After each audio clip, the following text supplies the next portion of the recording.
dari unsur masyarakat Maluku, baik itu Muslim maupun Kristen. Pada hari ini kami mendatangi Polda Metro Jaya dalam rangka membuat laporan polisi tentang dugaan tindak pidana penghasutan dan provokasi yang diduga dilakukan oleh saudara Ade Armando dan Permadi Arya melalui media sosial. Karena itu kami ingin menyampaikan beberapa tanggapan dan pandangan sebagai berikut. Yang pertama, kita ketahui bersama bahwa menurut ketentuan Pasal 1 ayat 3 Undang-Undang Dasar Negara Republik Indonesia tahun 1945 yang menyebutkan bahwa negara Indonesia adalah negara hukum yang mengandung pengertian bahwa hendaknya segala permasalahan yang ada harus diproses melalui jalur-jalur hukum yang berlaku. Karena itu kami sebagai warga negara yang taat hukum dan punya kesadaran etis datang untuk melaporkan saudara Ade Armando dan Permadi Arya dengan harapan agar mereka diproses melalui jalur hukum yang berlaku untuk memberikan keadilan, kepastian berkeadilan dan kemanfaatan untuk seluruh rakyat Indonesia. Kami juga berharap agar badai kegaduhan ini bisa cepat berlalu. Nah, yang kedua, perlu saya sampaikan bahwa akibat atau dampak dari potongan video ceramah Bapak Yusuf Kalla pada saat ceramah di mimbar Masjid Kampus UGM yang telah dipotong ya dan kemudian didistribusikan atau ditransmisikan oleh saudara Ade Armando melalui channel YouTube Cokro TV dan akun Facebook Permadi Arya, itu menimbulkan kegaduhan dan keonaran yang nyata di ruang publik maupun masyarakat. Dan hal itu telah memantik pandangan negatif, rasa kebencian dan permusuhan dari saudara-saudara umat beragama tertentu untuk menyerang kehormatan dan martabat Bapak Yusuf Kalla. Bahkan mereka ikut menyerang agama Islam, Al-Quran dan Nabi Muhammad Rasulullah SAW. Saya hakul yakin bahwa kalau video itu diposting dalam keadaan yang utuh, tidak dipotong-potong seperti yang kita lihat gaduh sekarang, maka masyarakat tidak akan terkontaminasi, masyarakat tidak akan ikut terprovokasi dengan video semacam itu.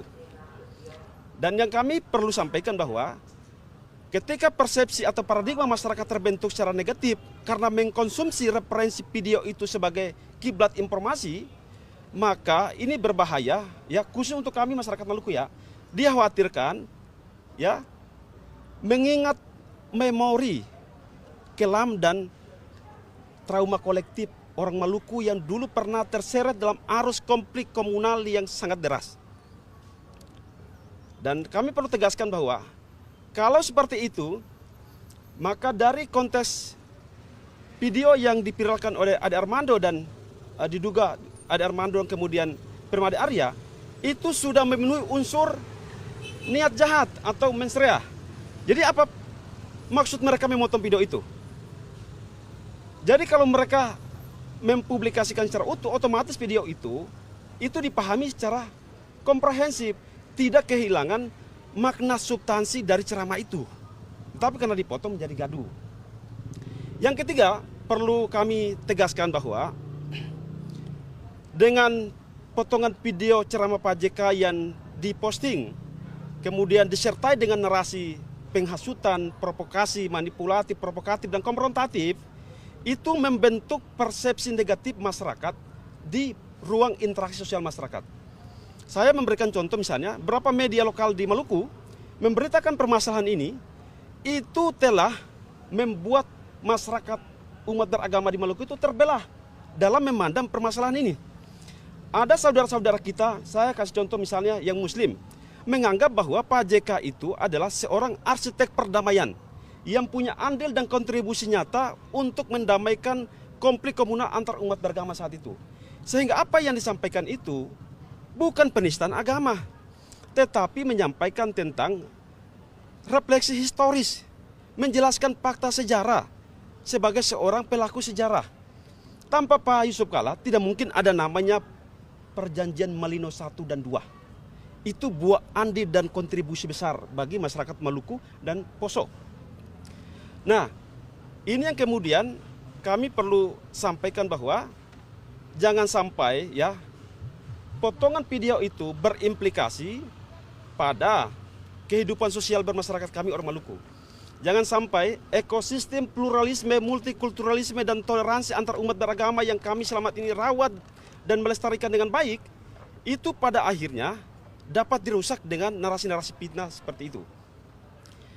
Yang kelima, kami berpandangan apabila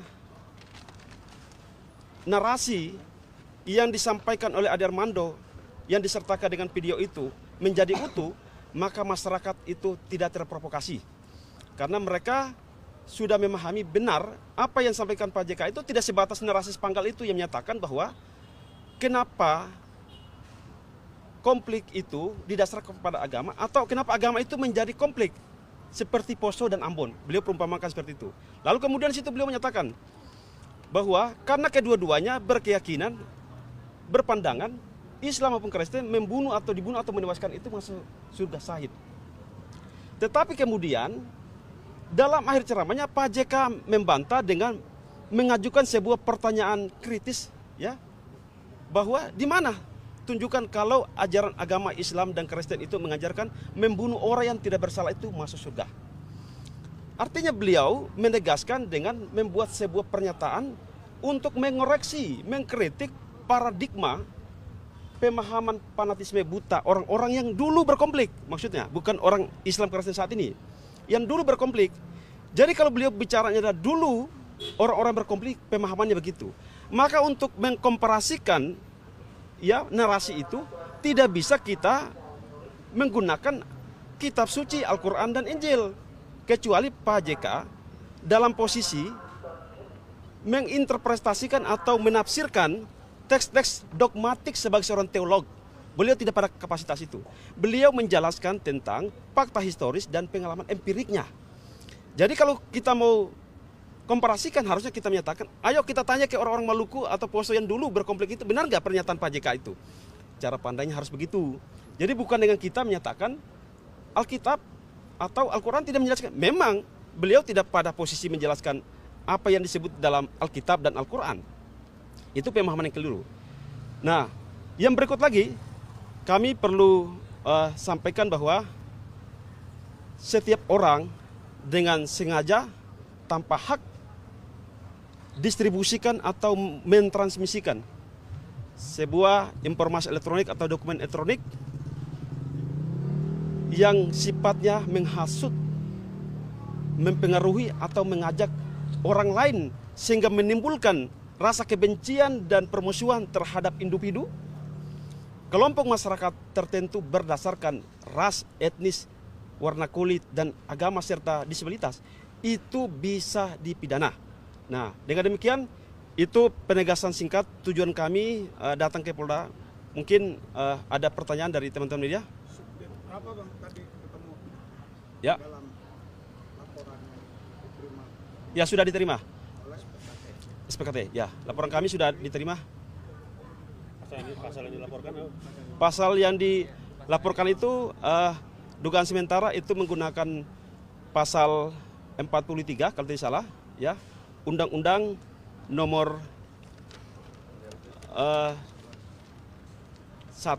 Tahun 2023 tentang KUHP pidana, dan kemudian pasal 243 dan pasal 30 ya. Ya, Undang-Undang Transaksi Elektronik. Ya, bukti-bukti yang kami lampirkan itu adalah pertama video utuh dari Pak JK yang versinya komprehensif, ya. Kemudian potongan video Ade Armando di Cokro TV, potongan video Permade Arya di akun pribadinya Facebook, disertai dengan komentar-komentar dari para netizen yang ikut berkomentar di dua akun itu yang menyerang agama Islam, Al-Quran, dan Nabi Muhammad. Jadi yang kami sesalkan itu bahwa ternyata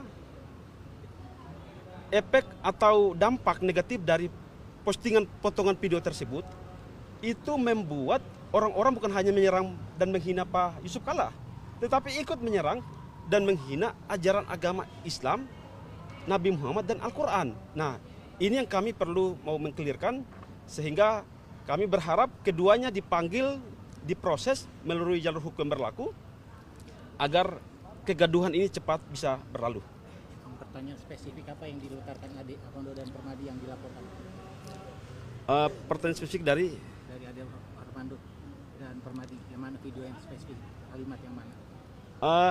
Jadi kalau di Ade Armando itu pertama lebih kepada potongan video yang ditayangkan awal sebelum mereka membuat pembahasan.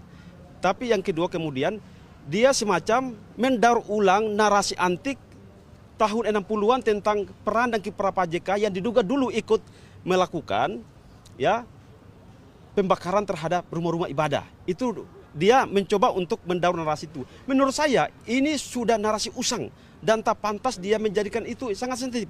Jadi ini artinya memantik kemarahan orang-orang umat agama tertentu terhadap Pak JK semakin besar itu karena narasi ini daur ulang lagi. Harusnya mereka fokus untuk mengomentari dan mengkritisi ceramah dari Pak JK di waktu UGM. Nah, itu yang kami soroti dari situ. Kedua, kalau Pak Permadi Arya, itu tentu dia hanya buat potongan video sepanggal, ya, dan itu dia mau mencoba menafsirkan sendiri.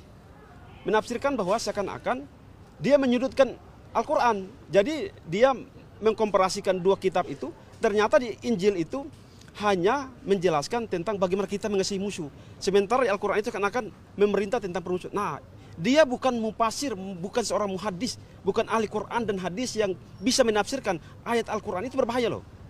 Nah, ini yang kami perlu ingatkan bahwa kita sebagai warga negara Indonesia yang baik, perlu ingat, tujuan daripada Undang-Undang ITE itu lahir, itu supaya kita menjaga ruang digital Indonesia itu sehat, bersih, produktif, dan berkeadilan. Tetapi orang-orang ini tidak mengerti, tidak paham. Nah, itu yang kami datangi Polda ini tujuan supaya mereka bisa mendapat pembelajaran, mendapat hikmah dari situ, bahwa negara Indonesia menjamin kebebasan setiap warga negara menyampaikan pendapat secara tertulis dan lisan, tetapi tidak seenaknya masuk pada ranah yang paling sensitif. Terakhir saya ingatkan, kalau kita menggunakan standar ganda, berpikir untuk misalnya konten ceramah seperti itu kita menyatakan itu penista agama. Lantas bagaimana dengan para tokoh-tokoh lintas agama yang duel argumen, pertengkaran konsep, berdebat sengit seputar wilayah-wilayah keyakinan masing-masing? Apakah itu bukan menista agama? Kalau pendekatan yuridis normatif, undang-undang, itu sudah menista. Tetapi apakah semua permasalahan semacam itu kita bawa pada ranah penegakan hukum? Jadi itu kembali kepada masing-masing menafsirkan. Yang ironisnya lagi, video ini kan sudah berlalu 1 bulan lalu. Tapi kenapa baru diposting untuk saat ini? Berarti ada motif tertentu, ada tujuan tertentu. Nah, ini nanti mereka bertanggung jawab untuk menjelaskan kepada publik. Tujuan mereka apa sebenarnya? Mungkin itu saja. Ada tambahan dari teman-teman? Ya.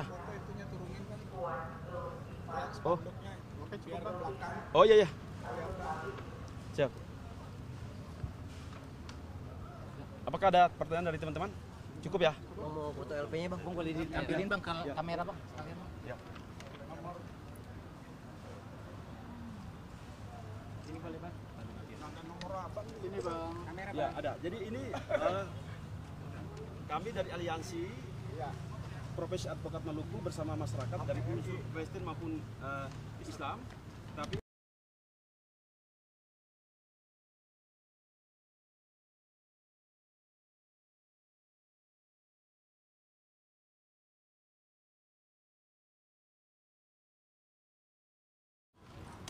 Sini bang, sini bang.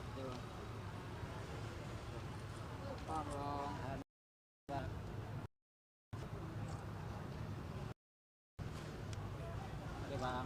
Bentar bang, tahan Nanti bang. Paman Nurlet ini abang sendiri ya bang? ya saya sendiri. Tahan bang.